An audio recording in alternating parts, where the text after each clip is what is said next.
Hey, what's up guys, it's Ryan. So as I'm sure you already know, episode 6 is all over the internet. But surprisingly, this time it wasn't hackers. It was actually HBO who screwed up and uploaded the episode before realizing their mistake. But it was too late, which is awesome for us since we get to watch it 5 days in advance. And what a crazy episode it was. If you haven't seen it yet, don't watch this episode breakdown as there will obviously be spoilers. So the episode picks up right where we left off, with Jon and company north of the wall trying to get a white to bring back as evidence. Jon tries to give Longclaw to Jorah since it's rightfully his. If you can remember, it's the sword Jorah Mormont gave to Jon Snow back in season 1, but Jorah refuses and tells him to keep it. In Winterfell, Arya confronts Sansa about the letter she wrote back in season 1, one in which she implored Robb to come swear fealty to Joffrey. This is of course an attempt by Littlefinger to drive a wedge between the two sisters.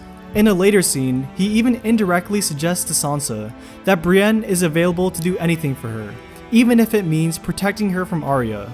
And while it's a good attempt from Littlefinger, his intentions just seem so obvious, and I think this time Sansa sees right through his deceit.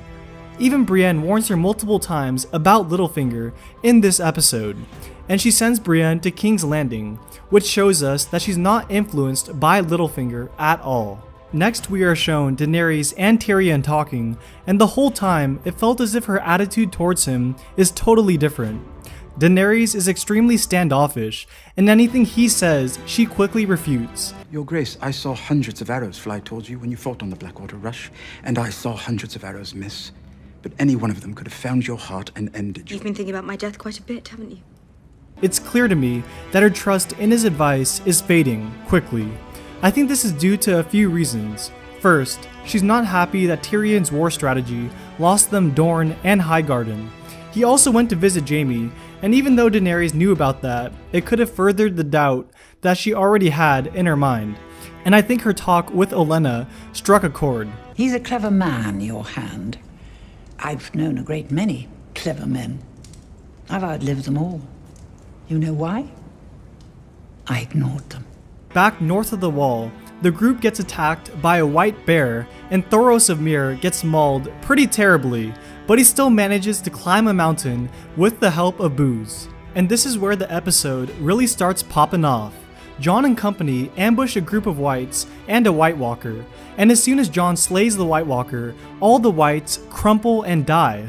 This and the next couple of scenes give us a ton of information on the whites and the White Walkers. When Jon and company are trying to escape the whites don't run right at them like you think they would. Instead, they make a tactical maneuver and surround the group. This scene just goes to show that the White Walkers and the Night King specifically are in full control of their army. It almost looks to me like an advanced form of warging, where there is one hive mind, the Night King, governing the actions of all whites. So in theory, if you somehow manage to kill the Night King, which of course is not an easy task, but if you manage to do it, his whole army dies with him. Because without the magical abilities of the White Walkers, the whites are basically just a pile of bones. The lake freezes over not long after, and the battle beyond the wall begins with Jon and company basically trying to bide time for Daenerys to come and help. And right as the group is surrounded and out of options, Daenerys arrives with her 3 dragons, and we all know how effective fire is against whites. They manage to take out a good number of whites and save the group, but in the process, the Night King throws an ice spear at Viserion, pretty much killing him instantly. In the 4th episode of season 7, we found out that the dragons can be injured, and now we know that with just one ice spear, the Night King can kill a dragon. Jon Snow gets left behind by Daenerys after he gets caught out, but of course he's not going to die a second time, at least not yet.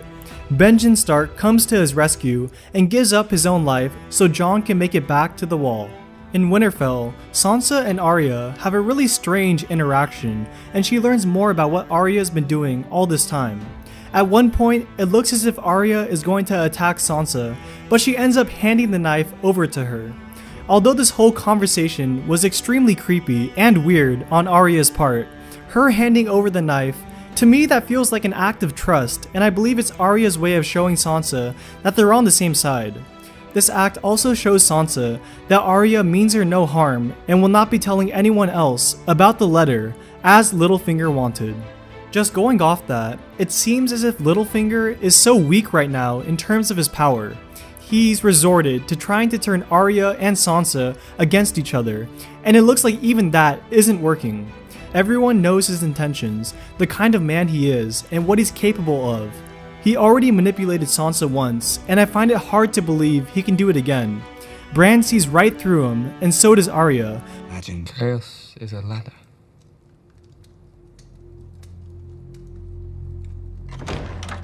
And Jon almost killed him in episode 2. His whole game is staying in the shadows and working behind the scenes without anyone's knowledge, but too many people know who he is, and this episode cemented just how desperate he's become. In one of the last scenes, Daenerys goes to see Jon, and by now she definitely knows he died and came back to life as all the scars on his chest are visible. They have a long talk while holding hands, and it's becoming clearer and clearer that incest is in both their futures. In the final scene, we see Viserion being pulled out of the lake and getting resurrected by the Night King. I'm pretty sure Viserion is now considered to be an ice dragon, which means he will now breathe ice instead of fire, which is gonna be so sick. I really hope we get to see a bit of undead Viserion in the final episode of the season. Alright, that's all I got for you guys. I hope I caught some things that maybe you didn't see. Let me know in the comments. See you next time.